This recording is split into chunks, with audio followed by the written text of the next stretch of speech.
എല്ലാവർക്കും നമസ്കാരം. ഇന്ന് ഇന്ത്യൻ റെയിൽവേയുടെ ഒരു പ്രത്യേക ടെക്നിക്ക് കാണിക്കാൻ വേണ്ടിയിട്ടാണ് ഈ വീഡിയോ ഞാൻ എടുക്കുന്നത്.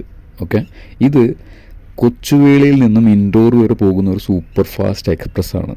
ഈ എക്സ്പ്രസിൻ്റെ വാഷ്റൂം ഇപ്പോൾ യാത്ര തിരിച്ചിട്ട് ഏകദേശം 3 hours ആയതുള്ളൂ മാക്സിമം.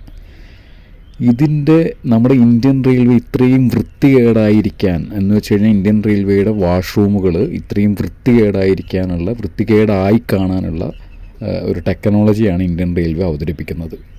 ഇതാണ് അവസ്ഥ. ഫ്ലഷ് ചെയ്ത് കഴിയുമ്പോൾ ആ ഫ്ലഷ് ചെയ്യാനുള്ള നോബി കൂടെ തന്നെയാണ് വെള്ളം പുറത്തേക്ക് വരുന്നത്. അല്ലാതെ കൊമോഡിനകത്ത് ഫ്ലഷ് ആവേണ്ടതിന് പകരം ഇതാണ് അവസ്ഥ. പിന്നെ എങ്ങനെയാണ് റെയിൽവേയുടെ വാഷ്റൂമൊക്കെ നീറ്റായിട്ടുണ്ടാവുക? ആൾക്കാർക്ക് ഉപയോഗിക്കാത്തവരുണ്ടാവാം. അതായത് അതുപോലെ ഉപയോഗിച്ചതിന് ശേഷം ഫ്ലഷ് ചെയ്യാതെ പോകുന്നവരൊക്കെ ഉണ്ട്. പക്ഷേ ഫ്ലഷ് ചെയ്യണമെന്ന് തോന്നുന്നവർക്ക് പോലും ചെയ്യാൻ പറ്റാത്തൊരവസ്ഥയാണിത്.